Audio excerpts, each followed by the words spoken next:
Hello everyone. बोल के बोलो। Hello everyone. खाना वाना खाएं। My name is Kanhaiya Kumar Yadav. I am doing research under the supervision of Professor Santosh Kumar Rai. My topic is the world of Bhikhari Thakur in Western Bihar 1887 to 1917. पश्चिमी बिहार में भिखारी ठाकुर की दुनिया 1887 से 1917। Actually मैंने इस topic को 3 chapter में divide किया है, ये भी बता देना ज़रूरी है। भोजपुरी सोसाइटी, फर्स्ट चैप्टर है Bhojpuri society, politics and mass culture. Second है तमाशा of Bhikhari Thakur, the voice of the voiceless और वॉइस ऑफ द मार्जिनलाइज्ड। तमाशा भिखारी ठाकुर का हाशिए की आवाज़ या बहुमान्य स्वर। तीसरा चैप्टर है मेरा नारी, रखेलीन और रंडी, लैंगिकता के यथार्थ। वीमेन, मिस्ट्रेस, होर, द रियलिटीज़ ऑफ सेक्सुअलिटी। ये मेरे 3 चैप्टर हैं और मुझे बताते हुए खुशी हो रही है कि मैंने 2 चैप्टर पूरी तरीके से कंप्लीट कर लिया है और 3rd चैप्टर पे काम जारी है और सर से बराबर परामर्श में हूँ।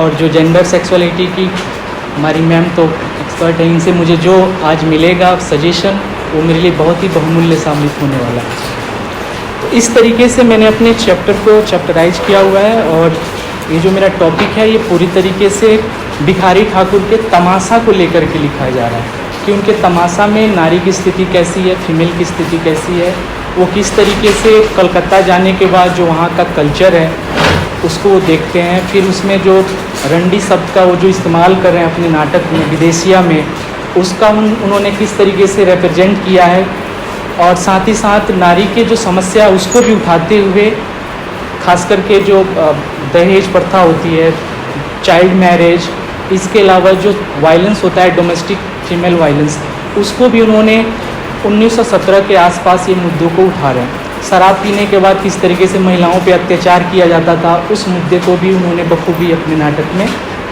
दिखाया हुआ है। तो इन सारे परिदृश्य में इन सारे एस्पेक्ट्स को मैंने देखते हुए भिखारी ठाकुर के नाटक को एनालिसिस करने का काम किया हुआ है। और उसके लिए मैंने उस दौरान जितने भी ग्लोबल और नेशनल स्तर पे जितने भी लिटरेचर लिखे जा रहे थे, चाहे वो हिंदी में हो, बंगाली में हो, ओडिया में हो, मैथिली में हो, उन सब का मैंने स्टडी किया है in terms of colonial documents.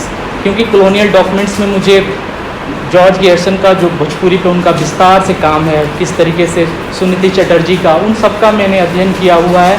Colonial survey settlement report, gazetteers, उसमें बिहारी लोगों को किस तरीके से रिप्रेजेंट किया जा रहा है, वहाँ के फीमेल्स, जिस पे हमारे पहले वाले जो वक्ता थे उन्होंने एजुकेशन पे काफ़ी अच्छा बात किया, वो भी मेरे पूरे रिसर्च का एक छोटा सा एस्पेक्ट्स है।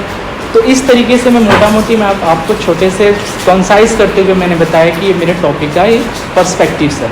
अब मैं अपने पहले टॉपिक से इस चर्चा को आगे बढ़ाने की कोशिश करूँगा, क्योंकि मेरा जो पहला चैप्टर है भोजपुरी समाज, राजनीति और जन संस्कृति, ये बहुत ही इम्पोर्टेंट है मेरे टॉपिक के लिए, क्योंकि बुनियादी जो ताकत है मेरे रिसर्च की को ये यहीं से मिलता है कि भोजपुरी समाज में किस तरीके का प्रॉब्लम चल रहे थे। क्योंकि मेरा गिरमिटिया पे काम नहीं है, मैं पहले बता दूं, मेरा माइग्रेशन पे भी उतना काम नहीं है, लेकिन मेरे टॉपिक का जो संदर्भ है उसका एक बहुत बड़ा हिस्सा है माइग्रेशन और गिरमिटिया मजदूरी और वहाँ का जो मोर्गेजिंग सिस्टम था, जो रहन व्यवस्था जिसको कहा जाता है बटाईदारी, किस तरीके से अपने ज़मीन को बड़े सुदखोर या साहूकार के हाथों गिरवी रख करके और लोग कुछ पैसे अर्जित करते थे और उसके बाद वो लैंड से वो वंचित भी हो जाते थे। तो ये किस तरीके से एक सिस्टमेटिक चला बिहार में, किस तरीके से लैंडलॉर्ड जो थे या जो साहूकार थे जिनके पास पैसे थे वो किस तरीके से ज़मीन को हड़पा एक स्ट्रेटजी की तरह, उसको भी मैंने डिफाइन करने की कोशिश किया कि इसका किस तरीके से लिंक था गिरमिटिया होने में और प्रवासन करने में, माइग्रेट होने में भी एक इसका पहलू था। फेमिन भी वहाँ पे खूब आए, लेकिन जो मेरा पीरियड है उस दौरान नहीं आया। ये मेरे लिए अच्छी बात है, क्योंकि 1887 से 1917 के बीच में कोई फेमिन नहीं आ रहा है, 67 में आ रहा है, 71 में आ रहा है। तो इस तरीके से फेमिन को मैंने अपने टॉपिक में ज़्यादा विस्तार पूर्वक अध्ययन करने की कोशिश नहीं किया है।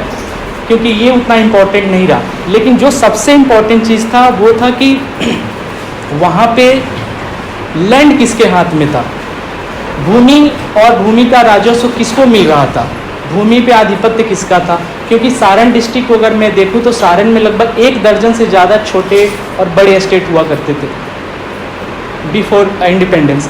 तो उसमें हथुआ स्टेट सबसे पावरफुल एस्टेट था। हथुआ स्टेट के पास लगभग सारण डिस्ट्रिक्ट का 64% लैंड उसके अक्वायर्ड उसके हाथों में था। उसके अलावा वहाँ पे माची एस्टेट था, छोटा एस्टेट था, परसा था, चैनपुर बाबू एस्टेट था। ऐसे बाबुओं का वहाँ पे एक सिलसिला चला, वो पूरे लैंड के ही मालिक हुआ करते थे। जब अंग्रेजी सरकार आई तो जितने भी हम देख रहे हैं कि वहाँ पे ओपीएम की खेती या इंडिगो की खेती जो कराई जा रही है, क्रॉप्स फूड को इग्नोर किया गया। क्रॉप्स फूड में वहाँ पे जो गेहूँ और मक्के पे तो मेरे भिखारी ठाकुर ने एक बहुत बड़ा 12 मासा ही लिख दिया है कि मकई का किस तरह का इम्पोर्टेंस था उस इलाके में, मुख्य भोजन हुआ करता था, क्योंकि गेहूं अभी तक उधर उतने स्तर पे नहीं हो रहा था। और जो पैडी होता है धान की खेती, वो भी एक इम्पॉर्टेंट क्रॉप्स था। लेकिन इन सबसे ज़्यादा तवज्जो दिया गया नकदी फसल को। तो नकदी फसल में शुगर केन और ओपीएम और इंडिगो, इन तीनों ने मिलकर के बड़े स्तर पे वहाँ के जो लोअर क्लास थे उनको भूमि से डिस्कनेक्ट कर दिया और उनको मजबूर होना पड़ा शहर की ओर रुख करने के लिए। तो मेरे टॉपिक का ये एक इंट्रोडक्शन हुआ। अभी तक मैं इंट्रोडक्शन पे ही चर्चा कर रहा हूँ कि किस तरीके से लैंडलेस लोग शहर की ओर पलायन कर रहे हैं और वहाँ उनको जो कल्चर दिखाई दे रहा है।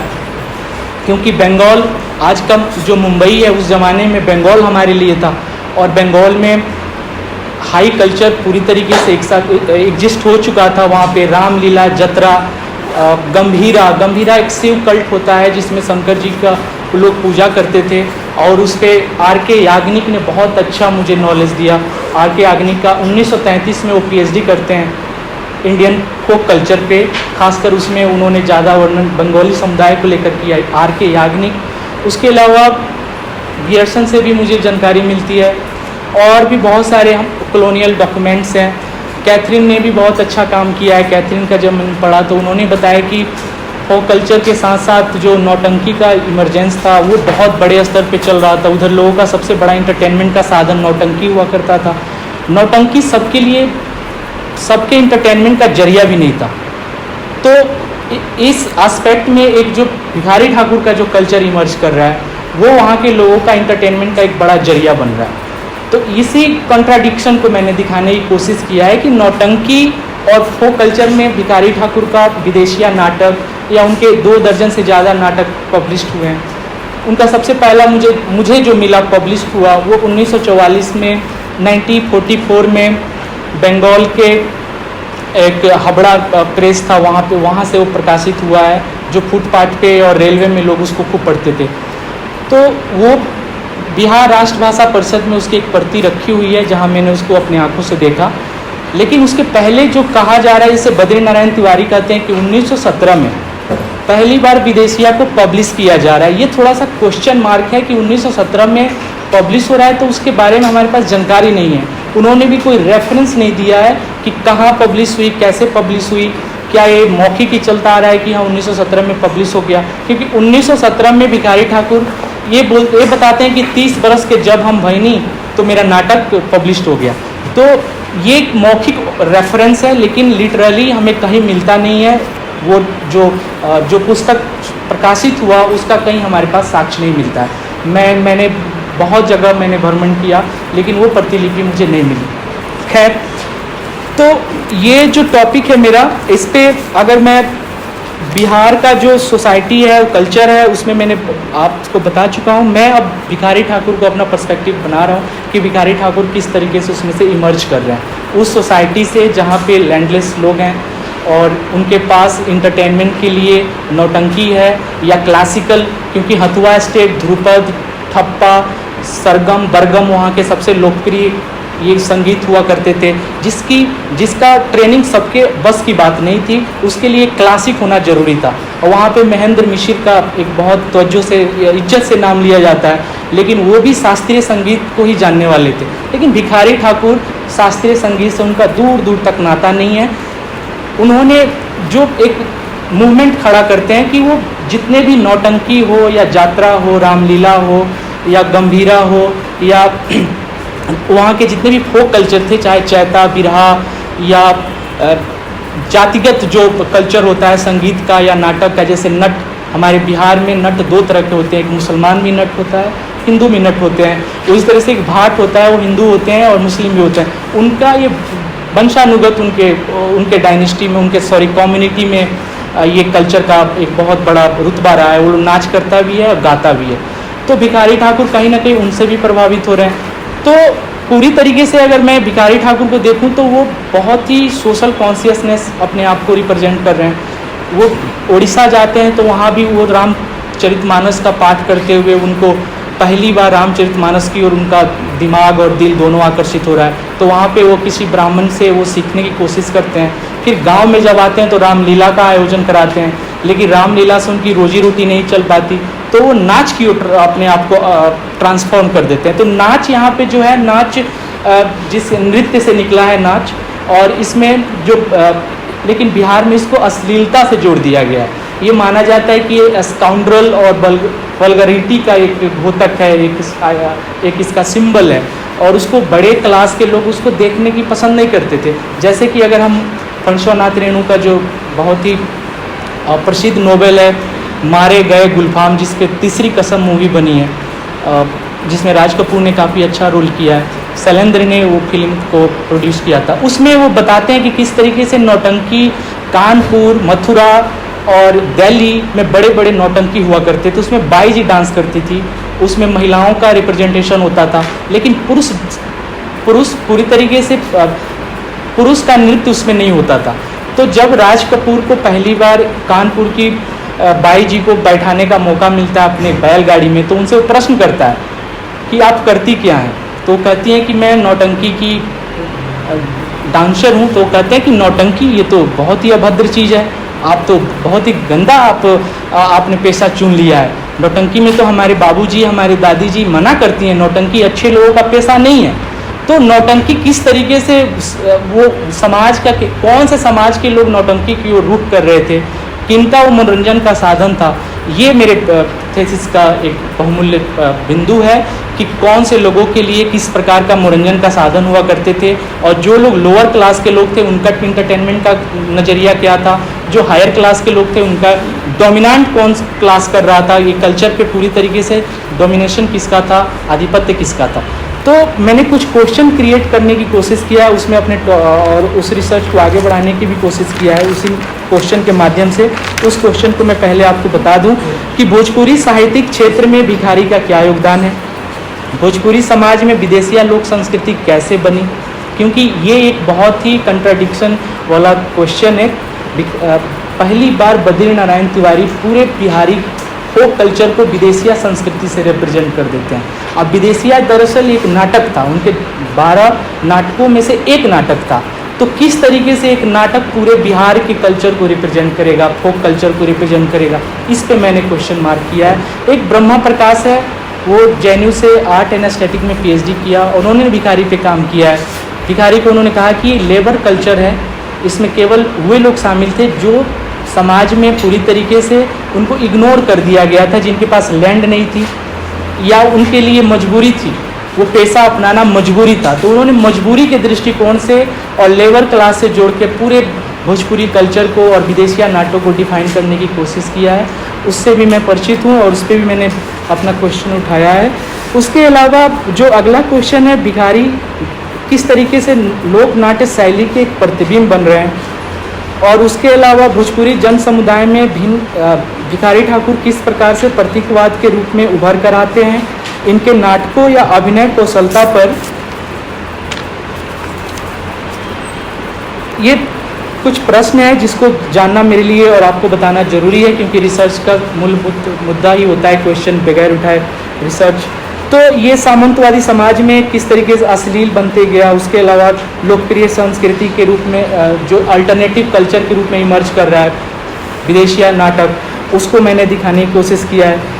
और इसके अलावा मैंने गांधी और भिखारी ठाकुर की जो पर्सपेक्टिव है रिलीजियस मैथोलॉजी को बढ़ाते हुए अपने सोशल मैसेज को समाज में फैलाना, मैंने गांधी से इसको रिलेट करने की कोशिश किया कि गांधी वही समय है जब चंपारण जाते हैं और गांधी से महात्मा बन जाते हैं, और वही ये टाइम है 1917 जब ऑफिशियली इंडेंचर सर्विट्यूड को बैन किया जा रहा है। तो 1917 मेरा चुनने का मकसद यही था। 1887 से 1917 का जो माइलस्टोन पीरियड है उसमें गांधी से मैंने कंपेयर किया है, क्योंकि भिखारी ठाकुर भी अपने नाटकों में माइथोलॉजिकल जो कल्ट हैं उनको इमेज बनाते हैं, राम को बनाते हैं, कृष्ण को बनाते हैं, और उसके मैसेज उसके माध्यम से वो सोशल इश्यूज़ को उठाते हैं। क्योंकि अगर मैं और तो चर्चा, मेरे पास समय कम है, विदेशिया नाटक में उन्होंने 4 पात्र को चुना है, शॉर्टकट में बता दूं।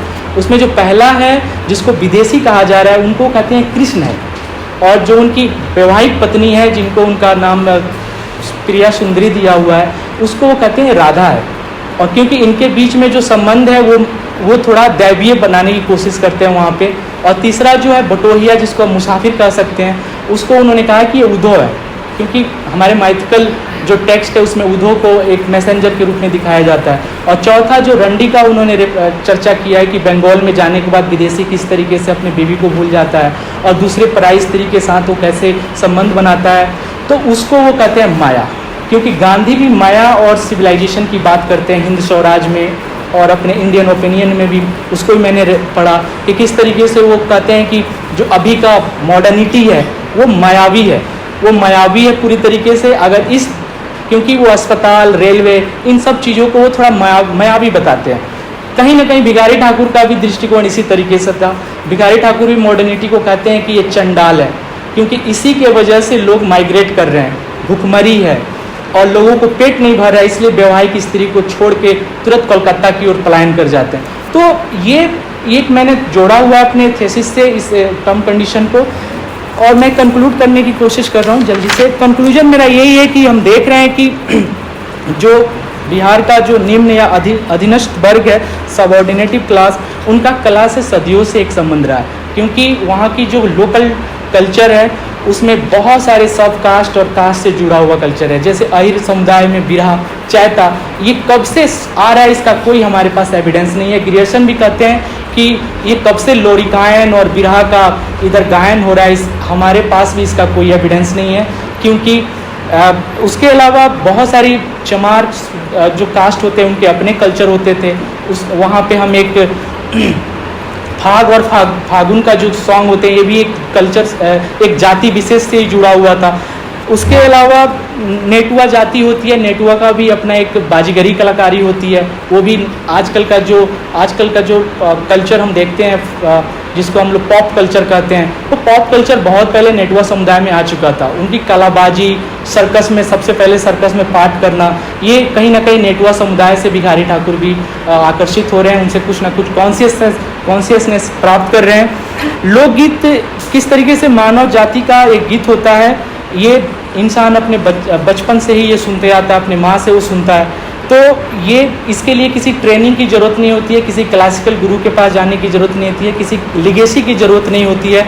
ये कहीं ना कहीं ये एक कंटिन्यूअस ये चलता रहता है, जो इंसान अपने घर वाले से, अपने पूर्वजों से सीखता है। तो भिखारी ठाकुर के भी जो बाबूजी थे, उनके जो फादर थे, वो भी बहुत अच्छे लोरिकायन गाते थे। तो लोरिकायन एक बहुत ही तेजस्वी अल्लाह उदल की उसमें कहानी होती है। ये माइथोलॉजिकल है या ये कहानी में बताया जाता है कि इस तरीके उदल एक ब्रेवरी को दिखाता है उसमें, तो वो अपने पिताजी से ले रहे हैं। तो धार्मिक संस्कारों, नाटकों में भोजपुरी क्षेत्र के लोग उब चुके थे। मैं ये जो लास्ट पॉइंट बोल रहा हूँ, उबना यहाँ सेंस इस सेंस में है कि जितने भी नाटक उस समय दिखाए जा रहे थे वो धार्मिक पर्सपेक्टिव से दिखाए जा रहे थे। रामायण हो, रासलीला हो, दुर्गा पूजा हो, महावीर की मास्क पहन के लोग महावीर बनते थे, तो पूरी तरीके से धार्मिक पर्सपेक्टिव से नाटक दिखाए जा रहे थे। पारसी थिएटर भी इस चीज़ को काफ़ी अच्छे से रिप्रेजेंट किया। लेकिन जब भिखारी आते हैं तो उसमें थोड़ा मसालेदार, जिसको हम कहें कि चॉकलेटी बॉय, जिसको लौंडा नाच कहा गया, इस तरीके का सेंस लाते हैं, लोगों का एक हुजूम बढ़ता है और लोग उसको देखने के लिए आकर्षित होते हैं। तो यहाँ पे कल्चर का एक ट्रांजिशन हो रहा है, जिसको मैंने ट्रांजिशन से जोड़ा है कि पौराणिक कथाओं से लोग अब चॉकलेटी कल्चर की ओर रिप्रेजेंट अपने आप को ले जा रहा है। तो थैंक यू सो मच।